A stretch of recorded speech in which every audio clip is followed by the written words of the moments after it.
Nestled along the shores of Lake Ontario, the town of Oakville is a promised land for many families looking for a piece of the Canadian dream.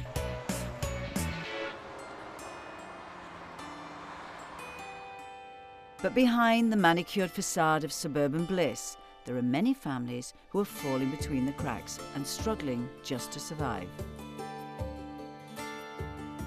Sera Mansueto and her family were living that suburban dream, but Sera's fairy tale life would come to a crashing halt when her husband of almost 20 years left her, and her family became one of the ones to fall through the cracks. Life fell apart, literally fell apart. I mean, I went from having this idyllic, happy, thinking I'd be, sitting on my porch here at 70 with this person, and all of a sudden, after staying home for almost 14 years, I found out that all the money we had put away was gone. Sera was like most of us. She had a beautiful home. Her husband had a successful business. The house was in jeopardy, the car was in jeopardy, the kids are in jeopardy, her longevity was in jeopardy, so it was a big nightmare. Struggling to pay the bills, Sera worked minimum wage jobs to keep food on the table. I was barely making ends meet. I think I was making like $12,000 a year for supporting 2 kids. And I was told that I was making too much money to qualify for free legal help. Really, when you came into our house, it was falling apart. But from the outside, you'd never know. I think what she realized is there was nobody at that time to turn to. Initially, I spent a lot of time crying. How the heck am I? Not we anymore. How the heck am I going to do this? You don't back down and crawl into a hole when things get bad. You look at how you can solve the problem and you move forward. Every day after my kids went down for a nap, I always sat in front of the television and watched any kind of television show out there that was a how-to show of what to do with paint. And after the show came off and I fed my kids lunch and then they went back down for another nap, then I'd get out my paints and start experimenting. I got pretty good at it. Ironically enough, one day, several years ago, while I was at a book signing, Sera approached me. I walked up to her at the table and I introduced myself and I said, I can't afford to buy your book. I would love to, but I need a job. She was extremely gracious to me and she said, I'm gonna call this person, they should see you. And I walked out of there skipping, thinking, woohoo, that was the best outcome I could have asked for. Those few words of encouragement gave Sera the confidence she needed to start her own painting business. She was soon working for her well-to-do neighbors. I realized that I was getting hired by people who were just like me, or maybe I should say they were who I used to be. And it was in that moment I thought, there's got to be other people that can't even think about buying a can of paint, let alone hiring someone like myself. And that was it. At a time when she could use the helping hand, Sera turned around and used her painting skills to aid other families who were also struggling. Got on the phone to a friend and I kind of said, I had this idea, I want to find a family, I want to go paint a room. And everybody's going, oh, okay, great idea. What are you doing? Is this going to cost money? She couldn't go on a financial basis and change anybody's home at that time, but she could go in and possibly paint a room for somebody, just out of the goodness of her heart. Sera's big-hearted spirit soon caught on as she recruited friends, family and neighbours to help out.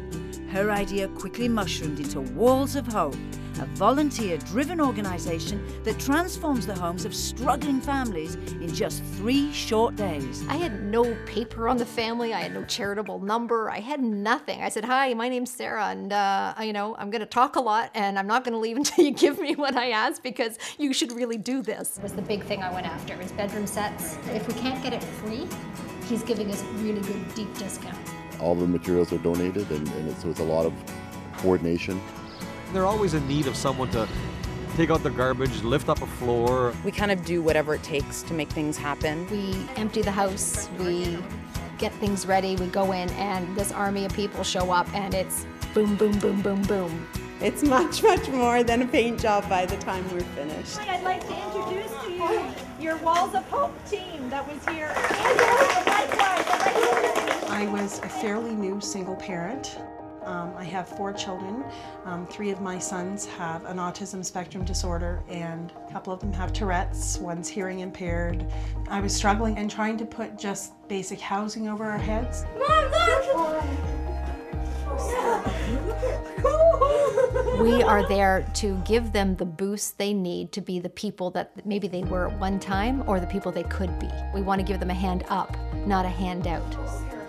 She made that year for me so special, and giving me my own place that I could go to even to withdraw. The second you see that family's face when they see their house, it is so rewarding as a volunteer to help out with that.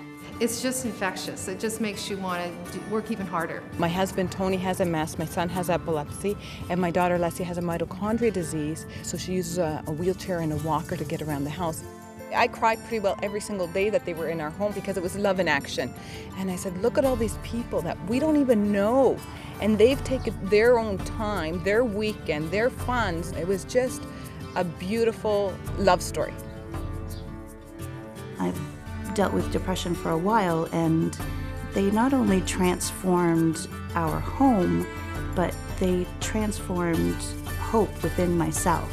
Thank you, Sera. Thank you, Walls of Hope. One family at a time, Sera and Walls of Hope have strengthened Oakville's sense of community. Clothing-wise, do you have mostly things that hang? I know if it was my kids, it would be the floor. It's been the best thing I ever did. When you're the lone guy with a group of ladies, I mean, that can only be a fun environment. I'll leave it at that. I think sometimes, we don't realize that there's people in our community that need our help. It's fun to see this grow into everything we thought it could be. And now we're hoping, I guess our long-term plan is to try and branch out and have other communities adopt what we're trying to do to help families, and they can help them in their own community. It's really important that we understand what makes it better for you. There's a lot of people that are in need that are overlooked, and if there were more people like her, there'd be less of those around. Oh, big news. Leanna, the event raised $5,000 for us. Wow. That's cool. Sera is a person that is all heart. She brightens a room the minute she walks in. She's incredibly caring, a nurturer without question. That's hard, eh? My mom just does it because it's the right thing to do and it makes her feel good. Everything goes into really the best for other people. Anything else we need to cover today? You can't help but be affected when you meet Sera. She's just, you become friends with her right away. The mom's room I want to really fix up. She really inspires us to be better, every day in our lives. She's the true definition of a hero. Hey, we're starting a room. A good idea is only as good as the people that follow the idea. And in Oakville, I've had a lot of good people follow a good idea.